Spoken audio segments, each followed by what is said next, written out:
अच्छा एक बात बताओ, हनुमान चालीसा में तो हनुमान जी की महिमा ही गाई गई, पर वर्णौ रघुवर विमल जस। कह रहे मैं राम जी का पवित्र यश वर्णन कर रहा हूं, राम जी का यश वर्णन कर रहे हैं और महिमा हनुमान जी की गा रहे हैं। क्यों? तुलसीदास जी बोले मैं हनुमान जी का स्वभाव जानता हूं, वैसे आएंगे ही नहीं बुलाने पर। एक ही है कारण उन्हें बुलाने का, ये कहो वर्णौ रघुवर विमल जस। हम राम जी के गुण गा रहे हैं, राम जी का पवित्र यश गाना चाहते हैं तो हनुमान जी तुरंत आ जाएंगे। क्यों आ जाएंगे? क्योंकि रामचरित सुनीवे को रसिया, रामचरित सुनीवे को रसिया, राम लखन सीता मन बसिया, राम लखन सीता मन बसिया, राम लखन सीता मन बसिया। वर्णौ रघुवर, और राम जी का नाम दिया यहां रघुवर। रघु के कुल में जो सबसे अधिक श्रेष्ठ हुए हैं रघुवर, रघुवंश में जो श्रेष्ठ, ऐसे श्री राम जी का यश वर्णन करो। अच्छा यश कैसा है? विमल यश। राम जी का यश निर्मल है।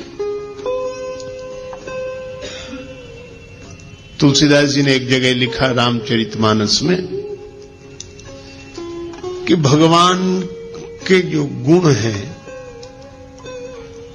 यह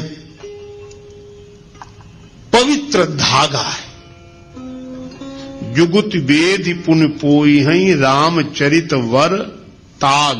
वर माने श्रेष्ठ, ताग माने तागा, धागा। और कवियों की कविता होए कवित मुक्ता मणि चारु, कवियों की कविता मोती है। किसी ने तुलसीदास जी से कहा कि यह उपमा तो बड़ी विचित्र है, मोती कीमती होता कि धागा? तुलसीदास जी बोले कीमती तो मोती होता है। तो बोले कवियों की कविता कीमती है कि राम जी का चरित्र? तुलसीदास जी बोले राम जी का चरित्र।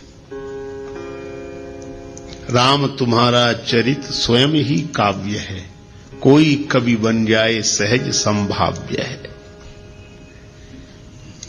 मैत्री शरण गुप्त जी की यह पावन पंक्तियां सचमुच राम जी के चरित्र की ही विशेषता है।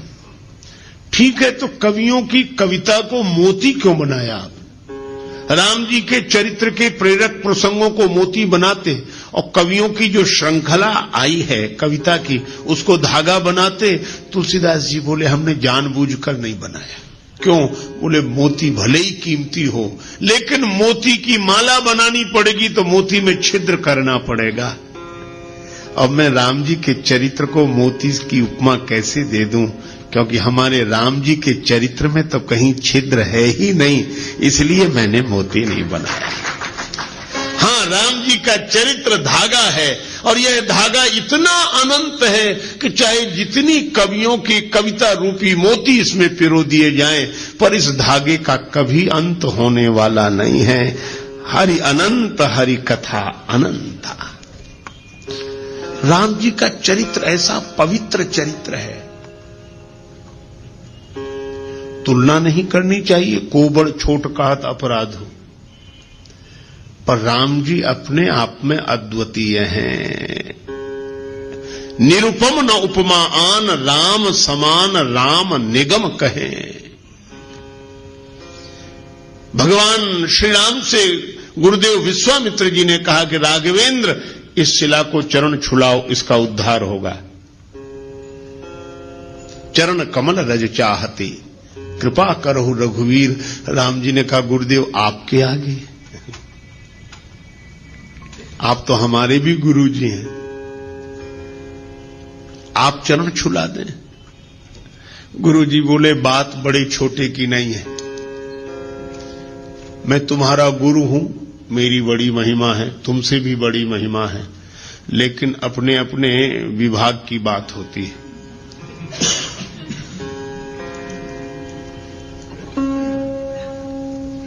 कहीं कहीं चेले की महिमा गुरु से भी अधिक होती है। राम जी बोले सो कैसे? आपने तो मुझे भी ज्ञान दिया है। बोले बात ज्ञान की नहीं है राम, सुनो। क्या? कहा कि अहिल्या का जो पतन हुआ है यह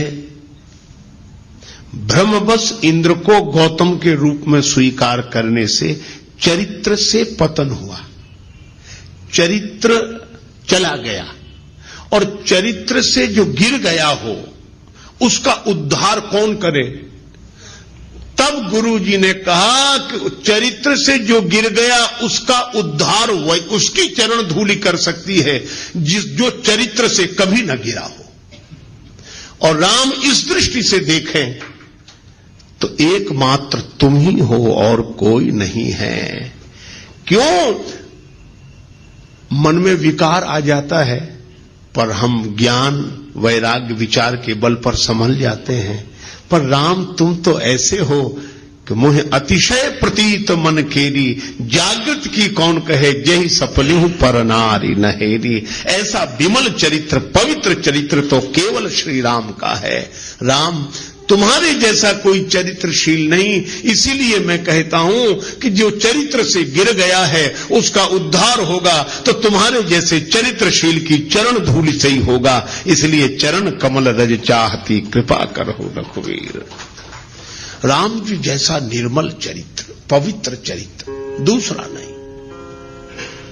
अरे औरों की बात जाने दो। रावण गया कुंभकर्ण के पास, कुंभकर्ण ने पूछा क्या बात है लंकापति, बहुत उदास दिखाई दे रहे हो, तुम चिंतित आज दशानन क्यों? रावण बोला हर ली हमने मिथिलेश कुमारी, हमने सीता जी का हरण कर लिया। तुम चिंतित आज दशानन क्यों, हर ली हमने मिथिलेश कुमारी। कुंभकर्ण बोला अधिकार किया तुमने उन पर? रावण बोला लखती ही नहीं वह और हमारी, वे हमारी ओर देखती तक नहीं।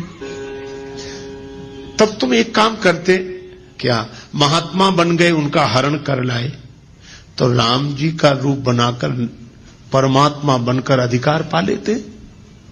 नकली ही तो बनना था। रावण बोला कि बड़ी कठिनाई है। क्या? तब राघव ही न बने तुम क्यों? कुंभकर्ण ने पूछा।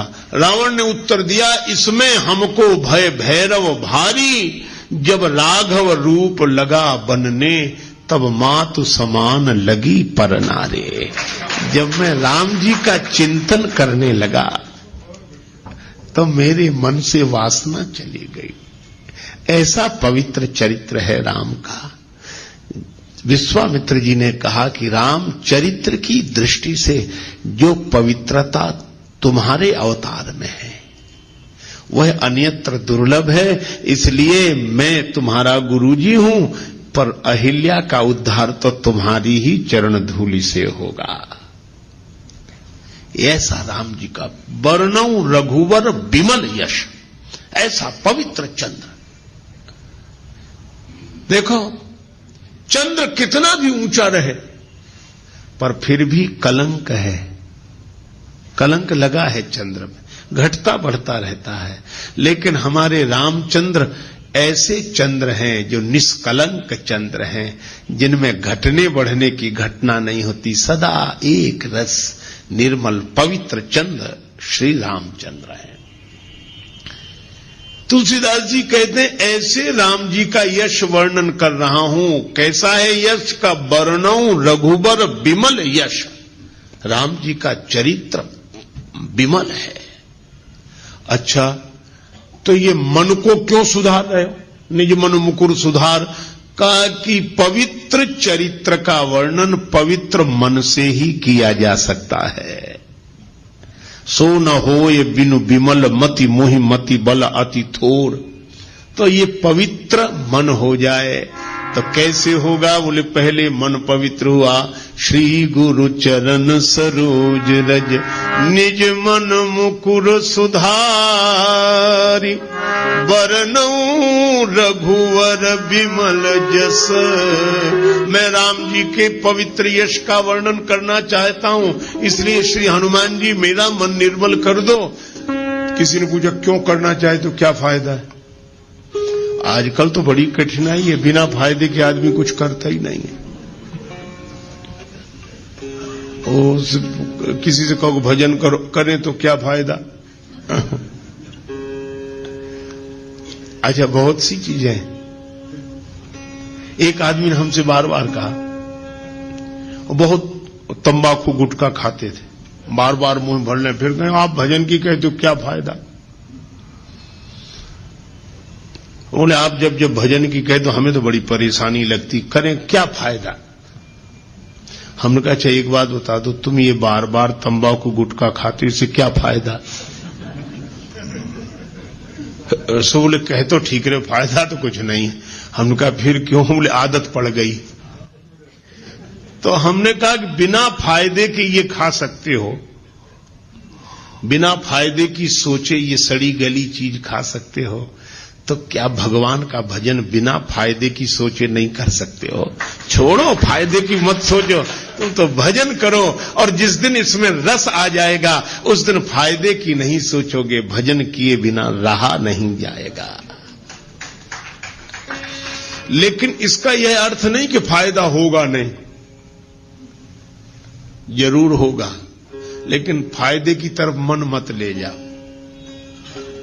तुलसीदास जी से किसी ने पूछा कि आप राम जी का विमल यश गा रहे हैं, क्या फायदा, क्या मिलेगा? तुलसीदास जी बोले क्या नहीं मिलेगा? जो दायक फल चार, ये चार फल प्रदान करेगा, धर्म अर्थ काम और मोक्ष। राम जी का चरित्र गाने वाला, देखो जब व्यक्ति बोलता है ना, दिमाग से बोलता है, कोई बात कहता विचार दिमाग से, लेकिन जब कोई गीत गाता है तो दिल से। ये गीत हृदय के अधिक समीप है, विचार बुद्धि के समीप है। तो जब कोई गाता है तो हृदय से। और मैं आपसे कहूं कि राम जी का गुण कोई हृदय से गाएगा, और जब हृदय राम जी के गुणों से भरा हुआ होगा, ऐसे आदमी के द्वारा अधर्म कभी हो ही नहीं सकता। जब होगा धर्म ही होगा। तो यह राम कथा का गाना और सुनना व्यक्ति को धर्म से जोड़ता है। धर्म, अर्थ, भगवान के गुण गाने वाला, सुनने वाला, उसके जीवन में अर्थ रहेगा ही। क्यों रहेगा?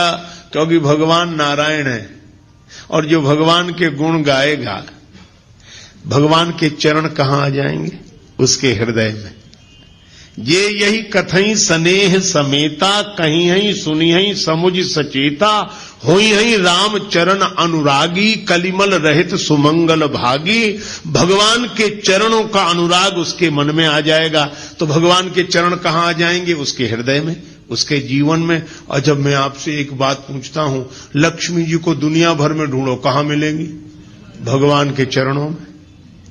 भगवान नारायण के चरण दबाते हुए ही तो लक्ष्मी जी मिलती हैं। इसीलिए जो भगवान के गुण गाएगा उसका जीवन धर्ममय हो जाएगा। जो भगवान के गुण गाएगा, सुनेगा, और भगवान के चरण उसके मन में आ गए, तो भगवान के उन चरणों की सेवा करने के लिए लक्ष्मी जी अर्थ बनकर उसके जीवन में आ जाएंगी। धर्म, अर्थ। और जो राम जी के गुण गाकर ऐसे मस्त हो जाए कि उसकी कोई कामना न रहे, प्रेम में भर जाए, विभीषण जी ने यही कहा कि लंका का राज्य पाने की वासना पहले थी, और कछु प्रथम वासना रही, प्रभुपद प्रीति सरित सो बही। आपका प्रेम उमड़ गया तो अब वो भी इच्छा नहीं रही, हमें कुछ नहीं चाहिए, कुछ नहीं चाहिए, हमारी कोई इच्छा नहीं, कोई कामना नहीं। भगवान ने कहा कि तुम्हारी कोई इच्छा नहीं, पर अब हमारी इच्छा हो गई। तुम निष्काम हो गए तो हम सकाम हो गए, अब हमारे मन में इच्छा है। यद्यपि सखा तव इच्छा नाही, मोर दरस अमोघ जग माही। तो भगवान के मन में भक्त की इच्छा पूर्ण करने की इच्छा हो जाए तो उसकी कौन सी कामना ऐसी होगी जो पूरी ना हो जाए, वह पूर्ण काम हो जाएगा। इसलिए धर्म अर्थ काम, और जो भगवान के अनुराग में डूब गया है उसे जगत का राग बांध नहीं सकता, इसलिए मोक्ष तो उसको सहज प्राप्त हो गया। वर्णौ रघुवर विमल जस जो दायक फल चारे। यह हनुमान चालीसा के दोहे का आशय है। श्री गुरु चरण सरोज रज निज मन मुकुर सुधारे। मुकुर माने दर्पण। वर्णौ रघुवर विमल यश जो दायक फल चारे। अच्छा, जब यह सब जानते हो तो राम जी के गुणों का वर्णन शुरू करो। चारों फल मिलेंगे, करो शुरू।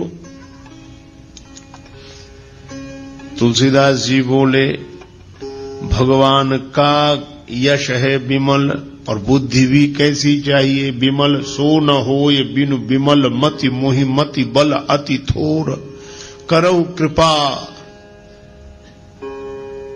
सब कृपा करो मुझे पवित्र बुद्धि की प्राप्ति हो जाए।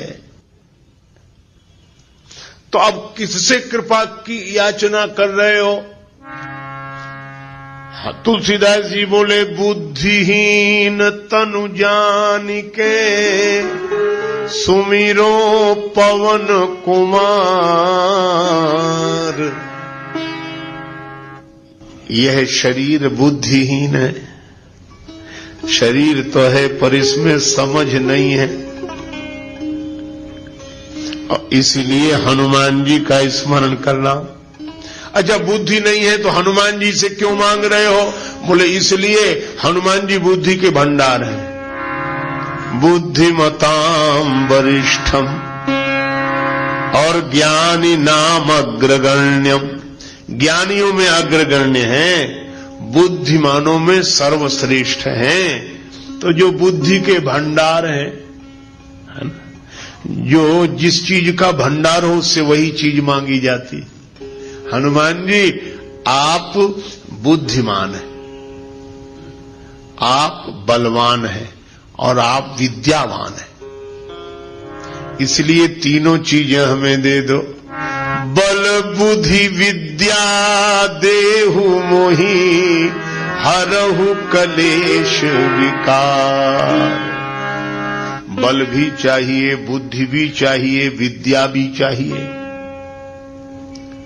है ना।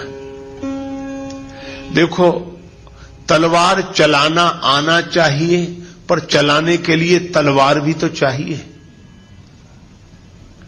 तो विद्या का उपयोग करने के लिए बुद्धि चाहिए, पर बुद्धि जिसका उपयोग कर सके ऐसी विद्या भी तो चाहिए।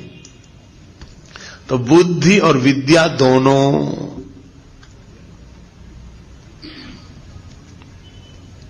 लेकिन बल भी तो चाहिए। बुद्धि का प्रयोग सही समय पर कर सके वैसी ताकत भी चाहिए, बल। और या यूं कहो कि बुद्धि बल के साथ बहुत आवश्यक है। बिना बुद्धि के बल लगाना ठीक नहीं है। बल का प्रयोग बिना अकल के करना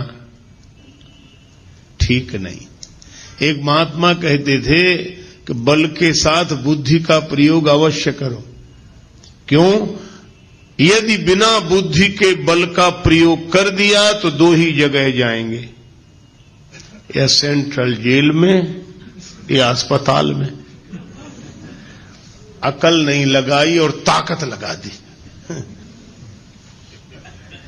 और इतने बड़े से लड़ गए जिसकी बराबरी के हम नहीं थे, लड़ गए और पिट गए तो अस्पताल में,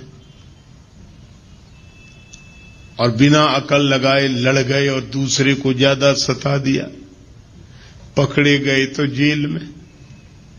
इसीलिए बुद्धि का प्रयोग बल के साथ अवश्य करें, और यही कारण है हनुमान जी जीत गए, राक्षस हार गए। बल तो राक्षसों में भी बहुत है और बल हनुमान जी में भी बहुत है, लेकिन हनुमान जी में बल के साथ बुद्धि है, पर इन राक्षसों में बल तो बहुत था पर बल के साथ बुद्धि नहीं थी।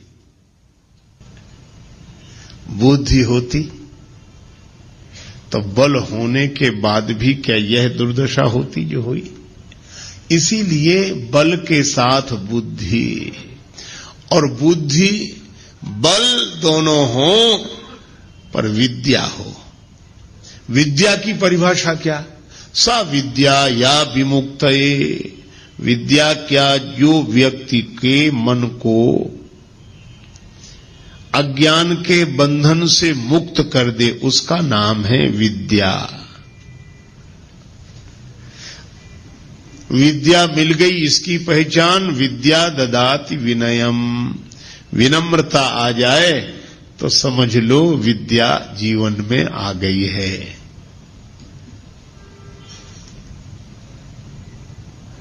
और बरसहि जलद भूमि नियराए, जथा नवहि बुध विद्या पाए। तो हनुमान जी में विद्या है, इसीलिए वे विनम्र हैं। सदा नीचे बैठे मिलते हैं राम जी के चरणों में, हमेशा विद्या है। बल बुद्धि विद्या देहु मोहि। तो हनुमान जी से तुलसीदास जी प्रार्थना कर रहे हैं, आप बल के भंडार हैं, आप बुद्धि के भंडार हैं, आप विद्या के भंडार हैं, तो इन तीनों को दे दो। बल बुद्धि विद्या देहु मोहि, हरहु कलेश विकार।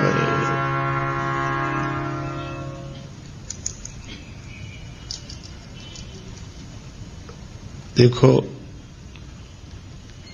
कलेश दूर हो जाए। राग द्वेष ये कलेश है। अभिनिवेश, अस्मिता, अविद्या, अविद्या, अस्मिता, अभिनिवेश, राग द्वेष, यह 5 क्लेश हैं योग शास्त्र के अनुसार। ये क्लेश मिट जाएं, विद्या होगी तो अविद्या नहीं होगी, विनम्रता होगी तो अस्मिता नहीं होगी, वैराग्य होगा तो अभिनिवेश नहीं होगा, और ज्ञान वैराग्य जब होंगे तो न राग होगा न द्वेष होगा। ये 5 क्लेश मिट जाएं। बल बुद्धि विद्या देहु मोहि, हरहु कलेश और विकार, काम क्रोध मोह, लोभ मोह मद मत्सर, ये 6 विकार हैं, 6 विकार हैं। काम क्रोध लोभ मोह मद मत्सर। मत्सर का अर्थ है दूसरे से ईर्ष्या करना, मत्सर। मद का अर्थ है अभिमान। मोह का अर्थ है एक ही जगह रुके रह जाना, अटक जाना। देखो, कभी आपने देखा ना, किसी गीत की रिकॉर्ड बज रहा हो, ऐसे सुई चलती है उस पर, ग्रामोफोन पर, तो कभी कभी हम लोग बचपन में देखते उसकी सुई एक जगह अटक जाती थी तो उतना गाती रहती थी।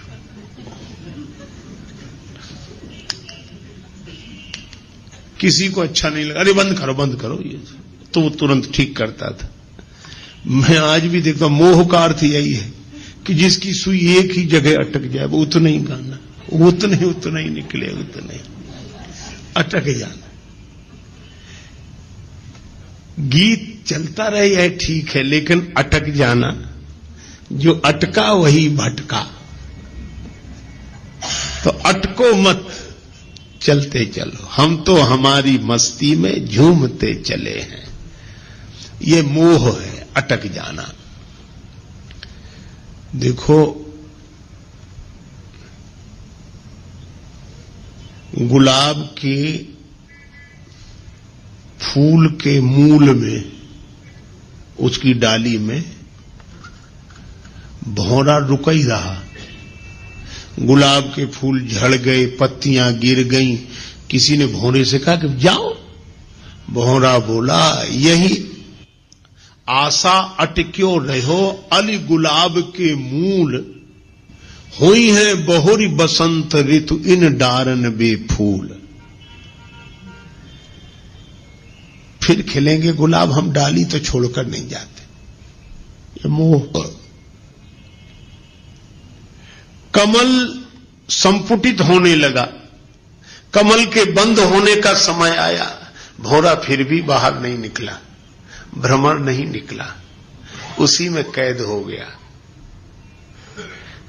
किसी ने कहा तुम तो काठ को चीर कर निकल जाते हो, कमल के कोमल पत्ते को चीर कर निकल जाओ। बोले निकलने की जरूरत क्या है, सवेरा होगा, सूर्योदय होगा, कमल खिलेगा, फिर पराग का पान करेंगे। अहो मोह महिमा बलवाना। और तब तक सूर्योदय होने के पूर्व ही एक मतवाला हाथी आया, उस कमल को मूल सहित तोड़कर ले गया, खा गया। भौरे का जीवन भी समाप्त हो गया। इसी तरह मोही मन यह सोचता है कि अटके रहो, अटके रहो, फिर रस लेने के लिए अटके रहो, अटके रहो। तब तक काल का मतवाला हाथी आकर जीवन ही नष्ट कर देता है। ये मोह। मत्सर, दूसरे से ईर्षा। मद माने अभिमान। जो मिला है, देखो अभिमान कब आता है, मिली हुई चीजों पर ध्यान जाता है तो अभिमान आता है, मिली हुई विशेषताओं पर ध्यान जाता है तो अभिमान आता है, और देने वाले पर जब ध्यान जाता है तो अभिमान चला जाता है। फिर भगवान दिखाई देते हैं, अभिमान नहीं। मद, मत्सर, दूसरे से ईर्षा, अपनी तरफ कम ध्यान, दूसरे की तरफ ज्यादा। अपना दुख उतना दुख नहीं है जितना कि दूसरे का सुख नहीं देखा जा रहा है। मत्सर, मोह, मद। और इसी तरह काम, क्रोध, लोभ, चार। ये काम, क्रोध, लोभ, मोह चार, मद, मत्सर, ये 6 विकार हैं। लोभ है, जो मिला है वह छूटे नहीं कभी, यह लोभ है। अच्छा देखो, लोभ और लालच में अंतर है। दूसरे का मिल जाए ये लालच है, लेकिन लोभी कौन, बोले दूसरे का मिले चाहे न मिले पर हमारा न जाए, ये लोभ है। काम, कोई ना कोई इच्छा बनी ही रहे, कभी शांति से नहीं बैठ पाते। अच्छा कभी भी आप देखना, मन को देखते रहना, यह हमेशा कुछ ना कुछ चाहता रहता है कि नहीं। अगर ऐसा हो जाता तो, ऐसा हो जाता तो, ऐसा हो जाता तो, ये ऐसा हो जाता तो ही इस होने में सुख से नहीं रहने दे रहा है। हो जाता तो हो जाता। ये काम विश्रामहारी, इस काम के कारण ही विश्राम नहीं मिलता, और इसमें कहीं विघ्न पड़ जाए तो क्रोध प्रकट हो जाता है। काम पूर्ति पर बढ़ता लोभ। चलो कामना पूरी हो गई तो और कामना पूरी तो हो गई। अच्छा एक बात बताओ, जितने काम से भरे हुए मन वाले हैं हम लोग, अच्छा हम लोगों ने कोई भी चीज 2 बार मांगी? आप प्रयोग करके देखें क्या? हमारी तो एक बार, तो एक बार मिल जाओ, बस एक बार मिल जाओ, इच्छा है एक बार मिल जाओ, बस एक बार। और ये एक बार करते करते अनेक बार जन्म जन्म के मर गए, अनेक बार। अनेक बार कोई कहता ही नहीं, एक बार। ये कामना कहती है एक बार, लेकिन अनेक बार भी तृप्त नहीं होगी, हो नहीं सकती। और इसमें विघ्न पड़ जाए तो क्रोध उत्पन्न होता है, और कामना पूरी न हो तो क्रोध उत्पन्न हो जाता है, कामना पूरी हो जाए तो लोभ उत्पन्न हो जाता है। काम पूर्ति पर बढ़ता लोभ, नहीं मिले तो होता क्षोभ। क्रोध अग्नि में जीवन को मत व्यर्थ जलाना रे, मुसाफिर चलते जाना रे, मुसाफिर चलते जाना रे। ना अटको ना भटको ये है देश बिराना रे, मुसाफिर चलते जाना रे, चलते जाना रे, मुसाफिर चलते जाना रे।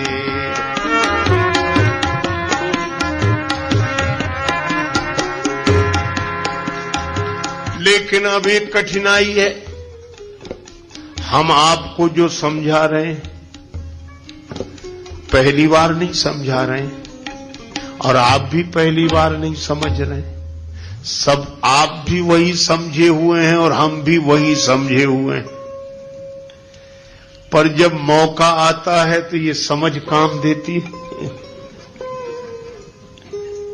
आपकी तो देती होगी, हमारी तो नहीं देती। लेकिन अभी तो समझ ठीक है, पर भगवान की माया इतनी विकट है, ये माया तेरी बहुत कठिन है राम, ये माया तेरी बहुत कठिन है राम।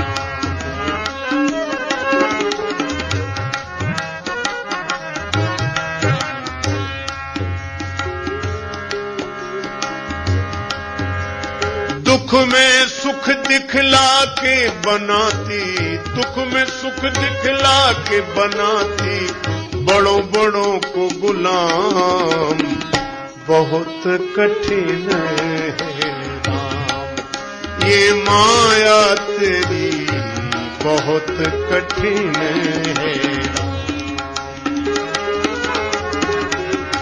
बहुत कठिन है राम। अच्छा विचार करना, करता नित्य विरोध क्रोध का, कहता बुरा परिणाम। जो क्रोध का विरोध करते हैं गलत है, क्रोध नहीं करना चाहिए, क्रोध अच्छी चीज नहीं है, बात सही है। लेकिन उनको ही जब क्रोध आता है तब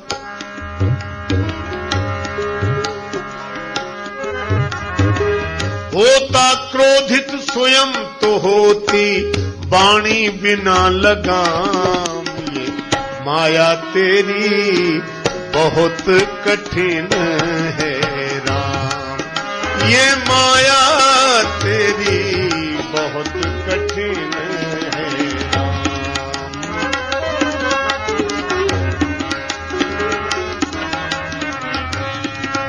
ये माया तेरी बहुत कठिन है राम।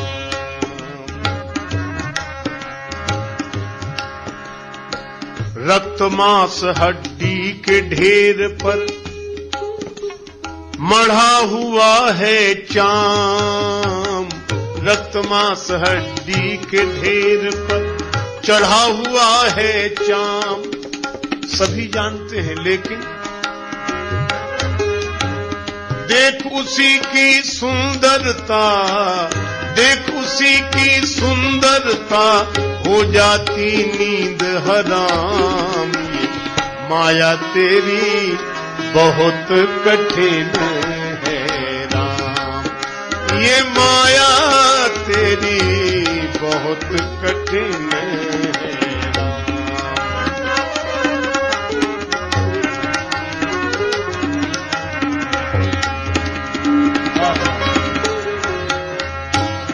कठिन है।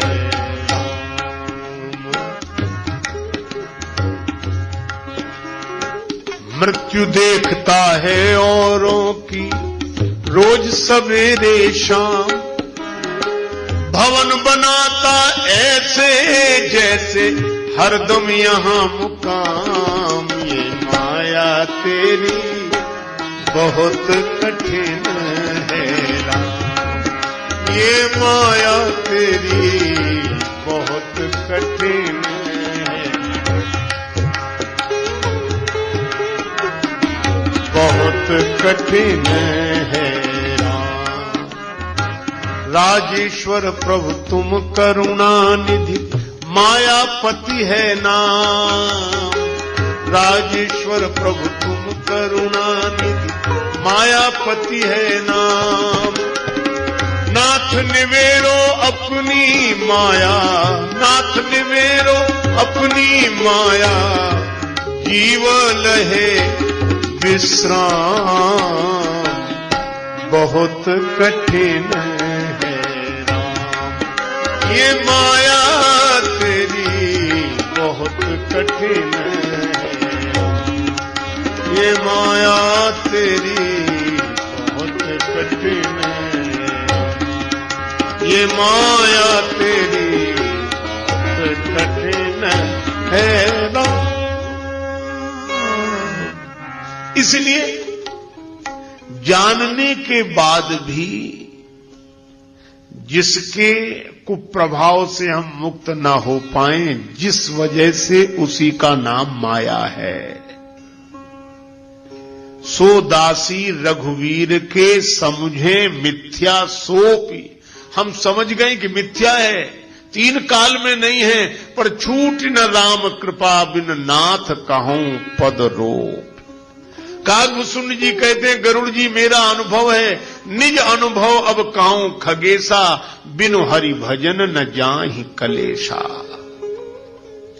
इन क्लेशों से और विकारों से मुक्त होना पुरुषार्थ का परिणाम नहीं है, प्रसाद का परिणाम है, किसी का कृपा प्रसाद का परिणाम है। इसीलिए तुलसीदास जी कहते हैं कि मैं जानता हूं कि ये क्लेश है और ये विकार हैं, पर जानकर भी मैं इनसे मुक्त नहीं हो पा रहा हूं। इसलिए दीन होकर हनुमान जी महाराज मैं आपकी शरण में आया हूं, इसलिए आप कृपा करो। क्या बोले, इन क्लेश और विकारों से मैं तो मुक्त नहीं हो पा रहा हूं, पर आप बल बुद्धि विद्या देहु मोहि। लेकिन ये बल बुद्धि विद्या मिलने के बाद भी ऐसा ना हो कि जीवन वैसा ही बना रहे, तो और क्या करें? कहरहु कलेश विकार, हमारे क्लेशों को और विकारों को दूर करें। ऐसी तुलसीदास जी ने प्रार्थना की हनुमान जी से, हरहु कलेश